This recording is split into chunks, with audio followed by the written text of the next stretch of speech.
Well, as many of you know, we have a lot of training available on boldnetworking.com, and we have a weekly training topic to talk about. And if you're wild and crazy, we have a virtual and live sales training class where it's available. But the training topic this week is questions are the answer.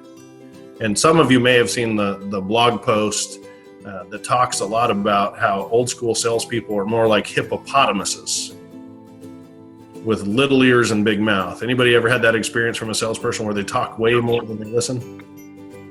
Yes. Absolutely. Yeah. How'd that feel? Did it help you buy, or did it make you want to run away? No, I was being talked at and couldn't stand it. Absolutely. And I think that's the old model of always be closing. If I convince you to buy, I make some money.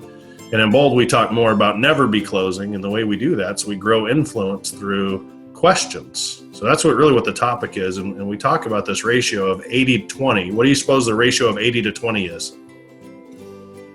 80% listening, and then talking the 20%. Your turn to talk is the other 20%. Yeah. Now, for some people, that's really, really hard. I'm one of those some people. So what's the only way you could get the prospect talking that much? Quality questions. There you go. I mean, the only way to do is questions. And then, of course, the second half of that is ask really good questions that keep them feeling safe, and then shut up. And that's hard for some people, especially me. And so on the sheet there in front of you, see there's some benefits to asking questions. What do y'all suppose there are some benefits to just asking really good questions of a prospect? I think asking good questions allows you to show some credibility that you are expert in that field of whatever you're trying to sell. That's a really good one. Most people think you got to establish credibility by telling people how awesome you are. I find the best way to establish credibility is asking better questions. If you're smart enough to ask the question, well, then you must have the knowledge, right? What else? What else do good questions do for you? It helps them understand, in my opinion, it helps them understand that they're an individual with individual needs, and helps them feel less like a number, since you're willing to listen to what their specific problems and questions are. Yeah, it sounds like you're saying, I'm going to establish that I care about you as an individual, not just a number. Absolutely. So some empathy for sure. Right, anything else? Okay. Well, there's 7 things there. I think you nailed most of them. Know, like, trust, and value is a big one. We're going to lower resistance. We're going to build rapport. We're going to keep them interested. We're actually going to maintain control of the sales process by asking questions. Now, I don't know if you've ever been in that tennis match where a prospect asks you a question and then we answer it and kind of lob it back over the net, and then they ask us another question, we lob it back over the net, and then it just seems like they control the entire conversation and they already know their answer before you even get to talk about anything you might be able to help them with. Anybody ever had that happen? Everybody, right? Yeah. Absolutely.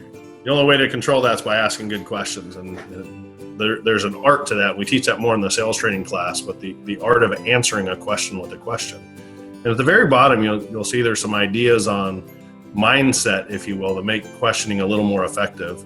And I think the first one is literally the most important one, is just to be curious, genuinely, authentically curious in the prospect. And to Alex's point, hey, what's really going on? You're a person, you're an individual, you have unique needs and challenges and solution or resources. Help me understand. And if you'll take that with you and not jump to any conclusions, which is really hard for some salespeople to put away their own agenda, but if we'll act as if we're seeing something for the first time, it's super powerful. As far as be suspicious, number 2, why do you suppose we have to be suspicious to make questioning effective? Because you can be lied to. Yeah. It's might lie to you. Why do prospects lie most of the time? They don't trust you yet, or they have a reason to, because they think you're trying to sell them, perhaps. Sure. Anything else? I think for the most part, the title today is, most people want to buy stuff. We love buying things, but I have yet to find anybody that celebrates being sold something. That's well said. Yeah, that's a big one. And then be tactful is, not getting emotionally involved, not getting upset if they're upset, and not being getting excited if they have a problem you might be able to help them with. Salespeople tend to get a little out of control and run ahead to the solution and getting them closed instead of slowing down and making sure that we're hearing them properly. And the fourth one is just being empathetic. Anything we should add to this topic about asking questions or tips or techniques that you all have developed that might help some of us be better questioners? Robert, I've heard you say before, maybe under like the be curious category is, understand like how big of a deal is that? If it's you use the example of a loss of sales, or just understanding when you're asking the questions to get it clarified, to be curious enough to take it a step further. Like how big of a deal is this problem? And it kind of aligns with personal needs, I think, as well. But absolutely. I've heard this, somebody says, hey, we have a really big problem with X, Y, or Z, and we've got to do something about it really soon. And there's a whole bunch of vague things in there, like what's a big problem and what's really soon and what's do something. And you take anything that you sell and you put it out in context. If you didn't know what a big problem was, if you didn't know what do something about it is, or how soon it is, can you really form a solution for it? So that's a great point. Anybody else? Got time for one more? All right. I think for me, part of it for me is being suspicious, but positively suspicious, because it only works if you're being tactful at the same time. I've had people trying to sell me on something, and they were suspicious, but they were visibly suspicious, and it was off-putting to me because I was kind of interested, but I don't know. I think being tactful while you're being suspicious and asking questions is a key component to it.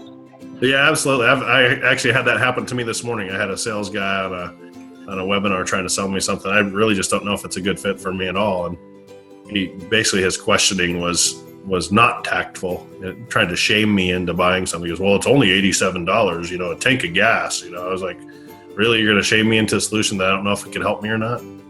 Let's be done. And I was interested. It's pretty cool technology. I'm like, yep, I'm out. And so being tactful and being suspicious is sometimes tough because we get frustrated. We want people to tell us the truth, and if we're not suspicious, we tend to blow past those little obvious cues. One of the tricks I've used in being questioned is using these little phrases that make it called lead-in phrases that make it a little more comfortable. So tactful and suspicious kind of go together. Well, I'm kind of confused, or I'm struggling a little bit to understand. Can you help me? You said this. What does that mean? Just in the tonality and the body language. But that's all we really have time for. I appreciate everybody helping me kind of drive that home. My encouragement to you is get online and go through the training topic online. And better yet, if you can, get on the virtual training class on Tuesday at 1:30, or come to sales training if you're anywhere near Tulsa and don't mind a little bit of commute on Thursday at 9:30. Anyway, that's all I got. Back to the coach. Thank you very much.